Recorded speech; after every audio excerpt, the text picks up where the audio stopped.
Ladies and gentlemen, good afternoon. Welcome to the press event for the U.S. bipartisan congressional delegation led by Chairman Mike Gallagher of the House Select Committee on the strategic competition between the United States and the Chinese Communist Party. First, please allow me to introduce our distinguished guest, Minister of Foreign Affairs, Dr. Joseph Wu, Representative Mike Gallagher, Chairman of the House Select Committee on the CCP, Representative Raja Krishnamurthy, Ranking Member of the House Select Committee, Representative John Mulenar, Representative Seth Morton, Representative Dusty Johnson. And in the beginning, I would like to invite Minister Wu to address the audience. I didn't realize that I have to say anything, but I want to welcome the distinguished member of the Select Committee to come to Taiwan. As we know very well, Taiwan has been under tremendous military, economic, and also hybrid coercion by the PRC.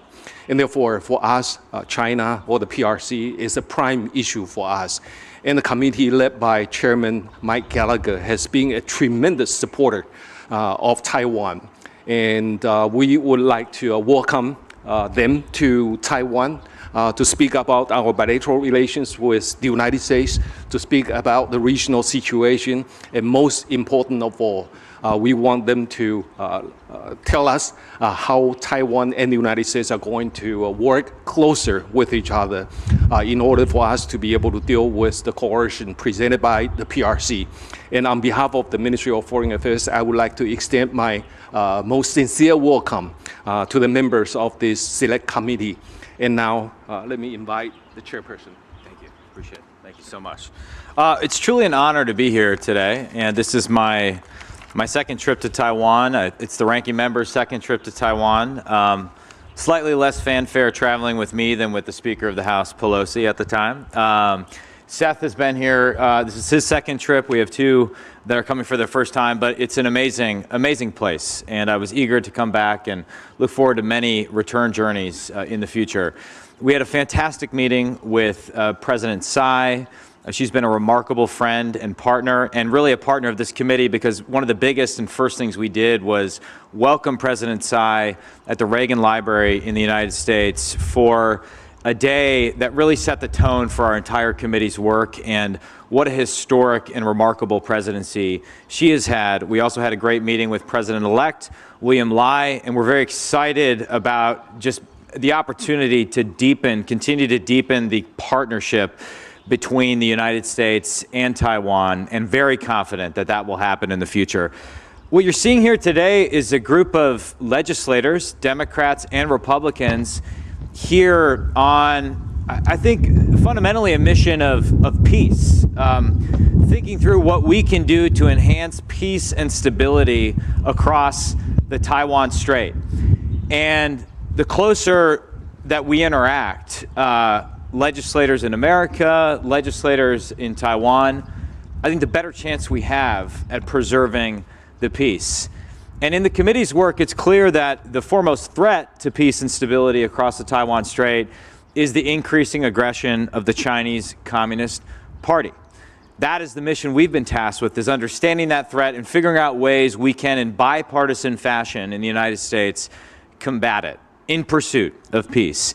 And one of the things I said in the very first hearing we ever did, I drew attention to something that an obscure Chinese academic wrote in 1991 in a book called America Against America. This was a critique of the nihilism and internal conflict he found at the heart of American society.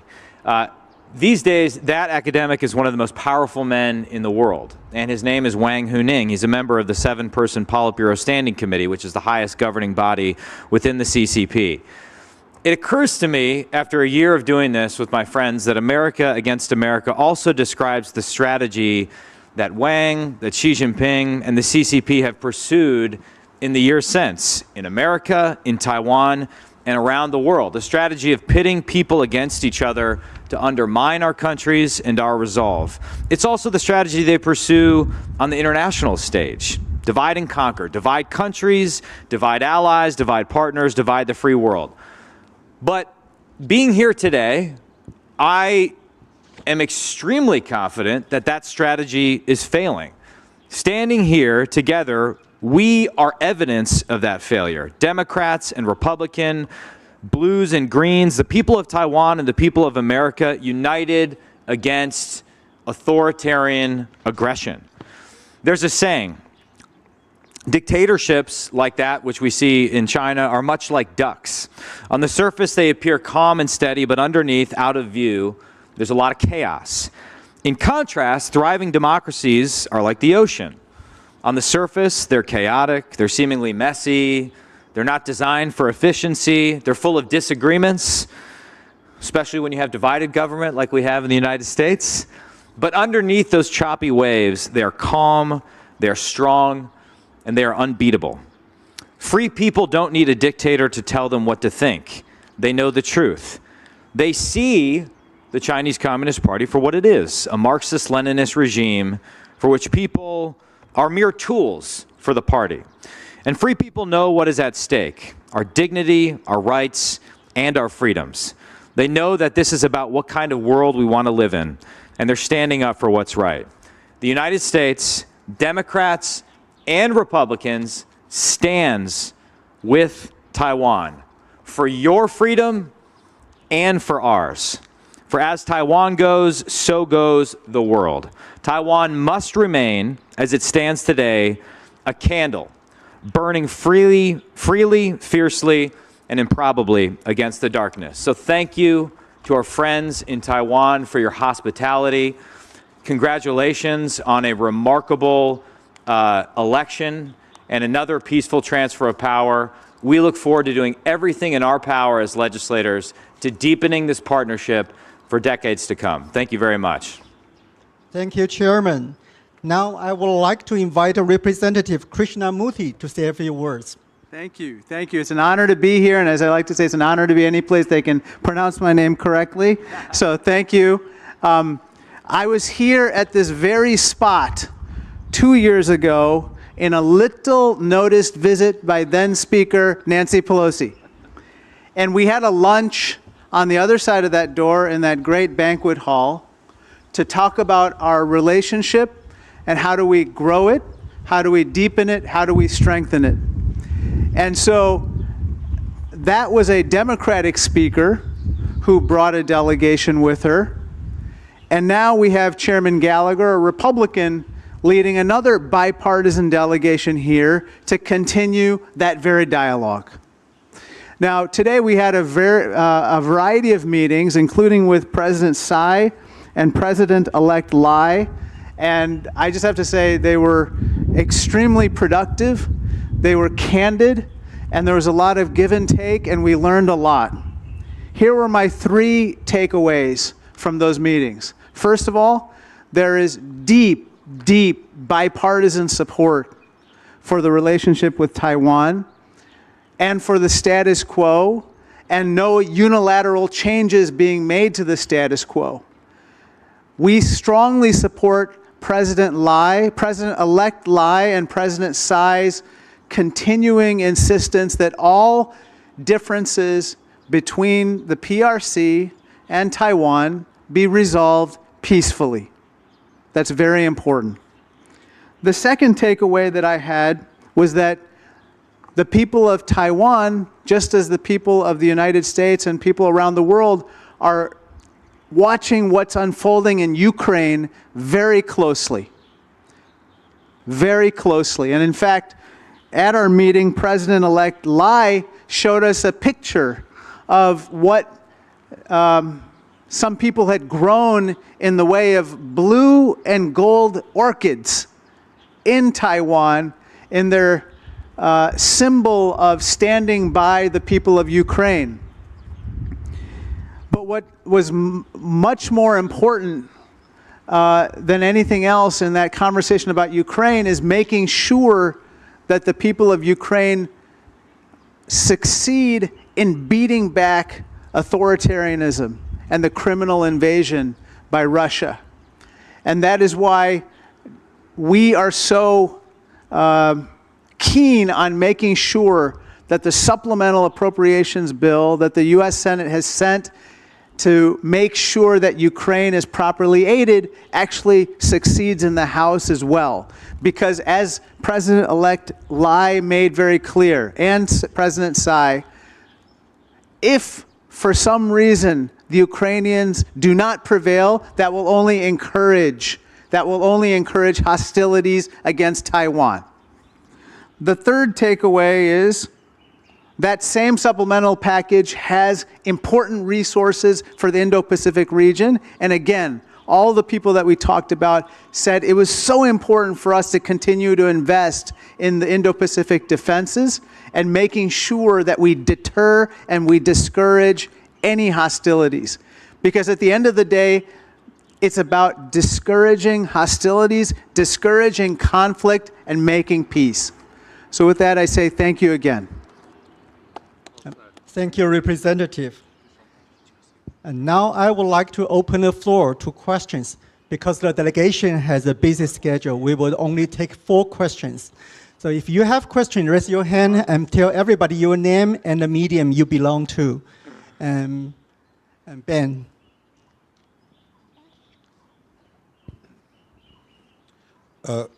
Thank you. I'm Ben Blanchard from Reuters. Chairman Gallagher, we've seen over the last couple of weeks, former President Trump has expressed many doubts about the role of NATO and about supporting Ukraine, which everyone is well aware of.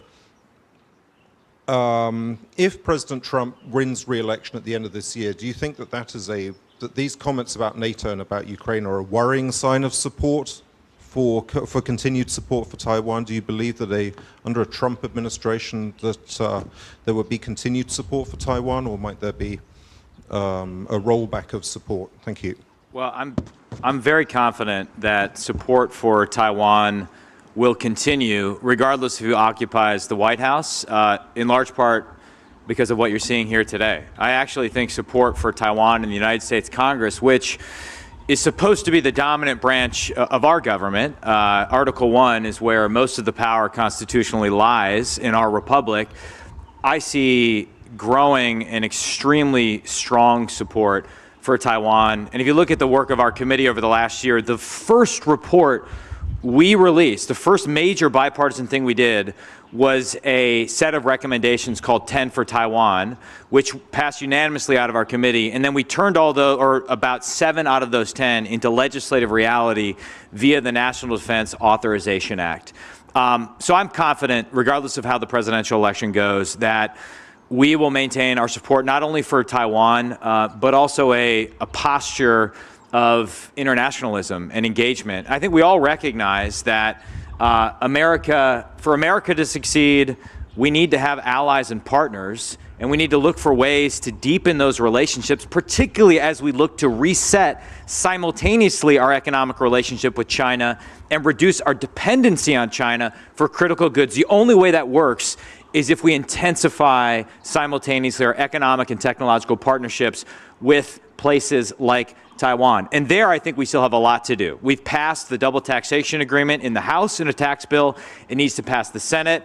I would personally be in favor of exploring a free trade agreement with Taiwan. There's all sorts of ways where we can revitalize that economic proactive agenda. And I think it's up to Congress to step up. So that, I'll say one final note on this, and I understand why the presidential election occupies such a big place and is a source of media speculation. We've had kind of a debate in the last few months about certain things like, what are the guardrails we should put on American investment in China? Should we adopt a stricter set of guardrails? And we get a lot of pushback from Wall Street and people in corporate America. But something I say to them is that it's actually better for Congress to step up and legislate a solution to this, even if you may disagree with it or maybe a little bit more strict than you would have come up with. Because if Congress does it, if the legislature steps up and does it, it will last far beyond a change in a presidential administration. Otherwise, we go back and forth wildly between executive orders, and that's just a recipe for chaos. So my confidence stems from the fact that on our committee, we've had a great degree of bipartisanship, and I want to make absolutely clear that I think the people of Taiwan should be confident that America stands with them, even as we sort through a very intense political season domestically.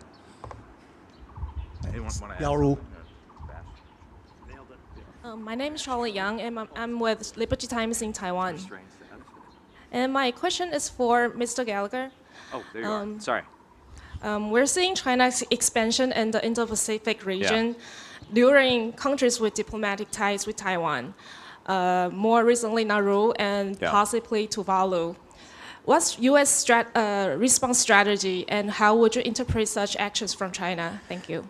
Great question. I think one thing that's come out of some of the tabletop exercises that we've done on the committee is that not only do we need to get the military investments right in the region, and I think that is the most important thing. We need to ensure that we're delivering on the foreign military sales that you've purchased, that we've approved, but have yet to be delivered. We have a $20 billion backlog. That's probably the biggest thing we can do to deter China and reduce its aggression.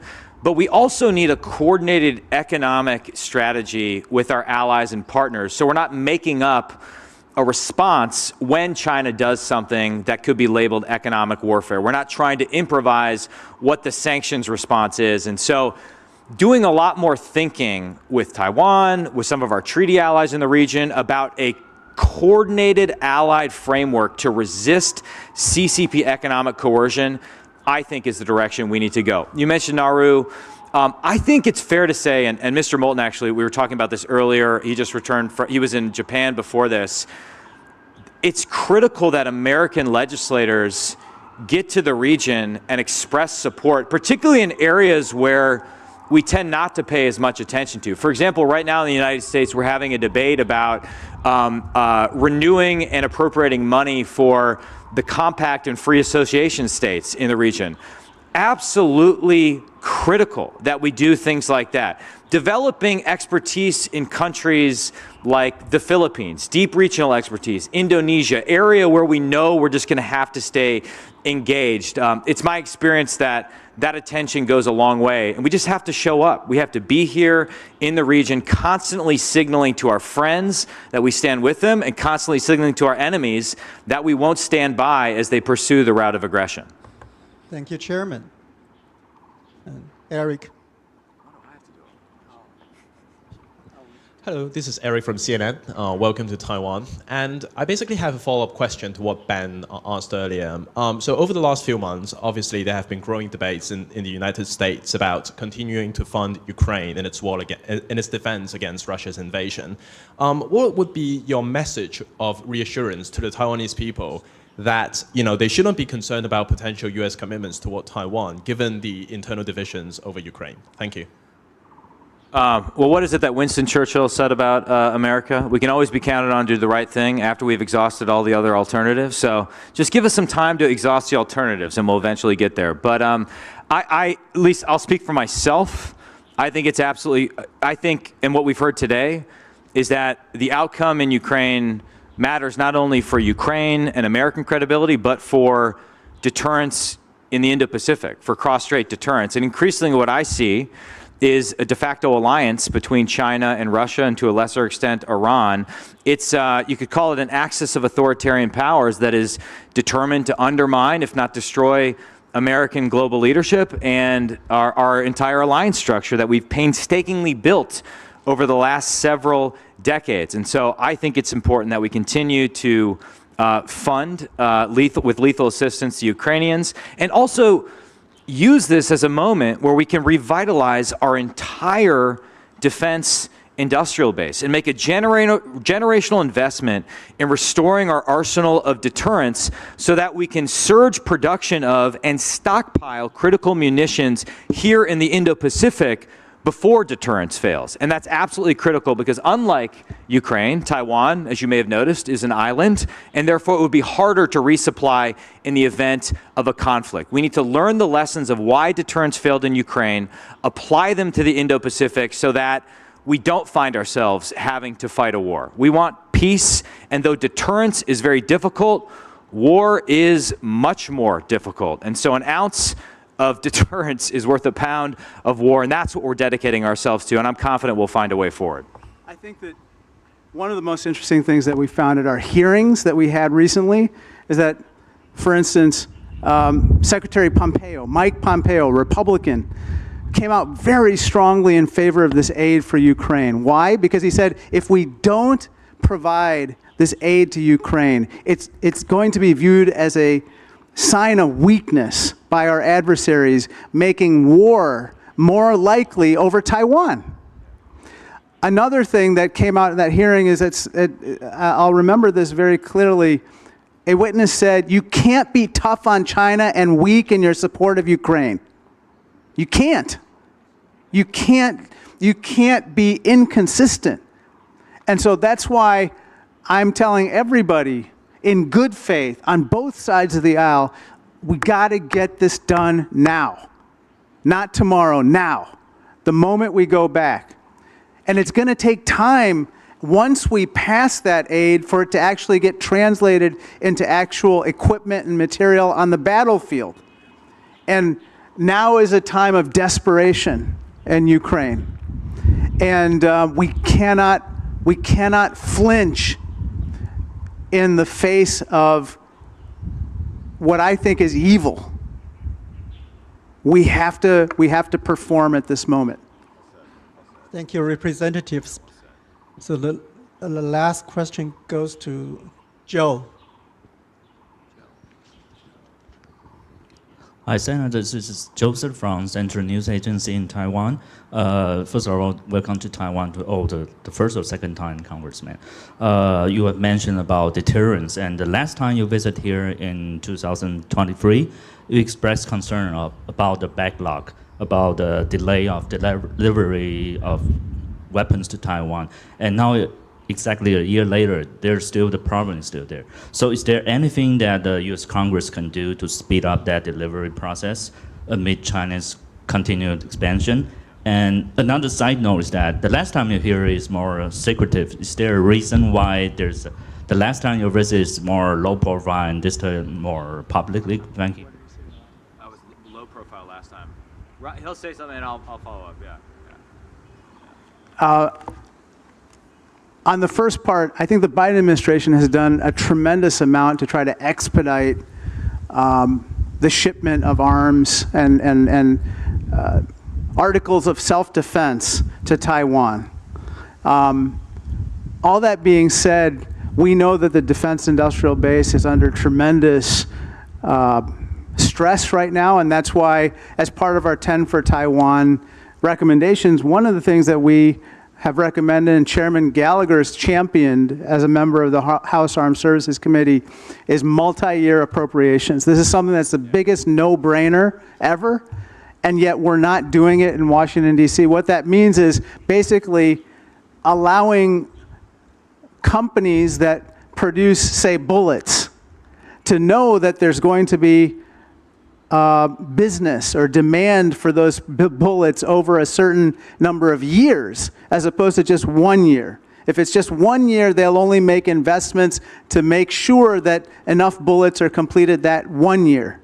But what we're realizing is that we need it over an extended period of time. So that's the fundamental challenge that we have. But another thing that we talked about is that we should start thinking about what we can co-produce here in Taiwan with regard to those items where perhaps you don't need a lot of intellectual property to be transferred, but you do need industrial capacity to be dedicated to it. So for instance, 155 artillery.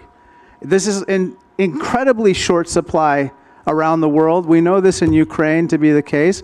And Taiwan could be a potentially great partner in the production of 155 millimeter artillery. But there are so many other attritable items. These are items that we know would be required for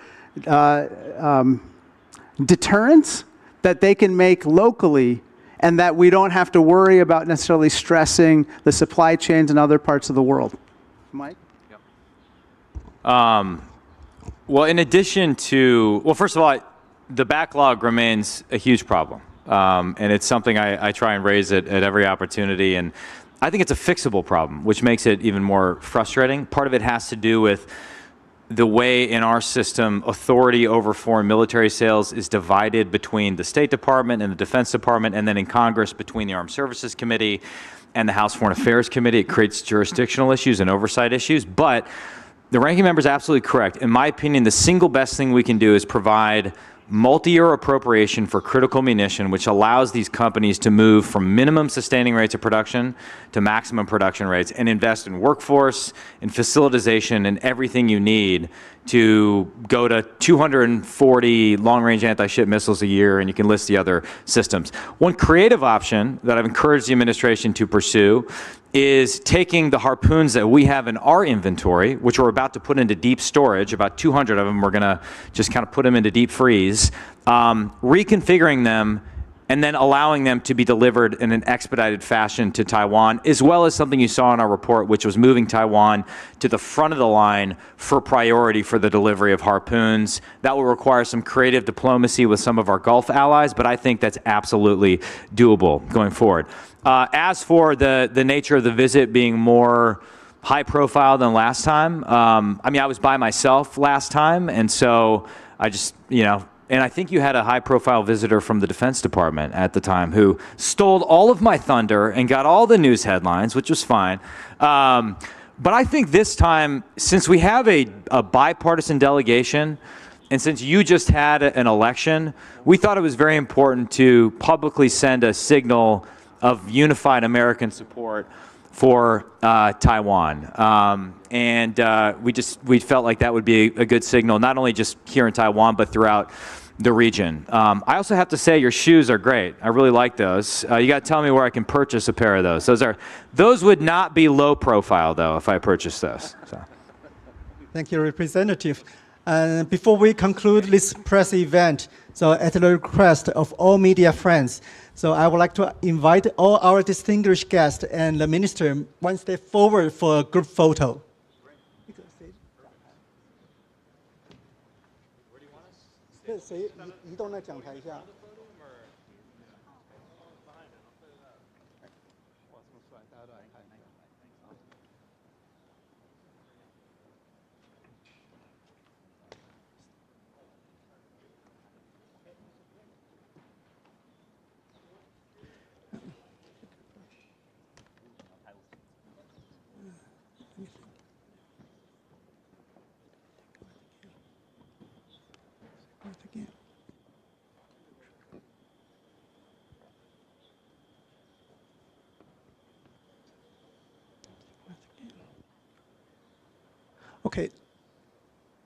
Okay, let me thank once again for the delegation for traveling from afar to be with us today. I also like to thank all media friends for attending this event. Thank you very much and wish everyone a good day.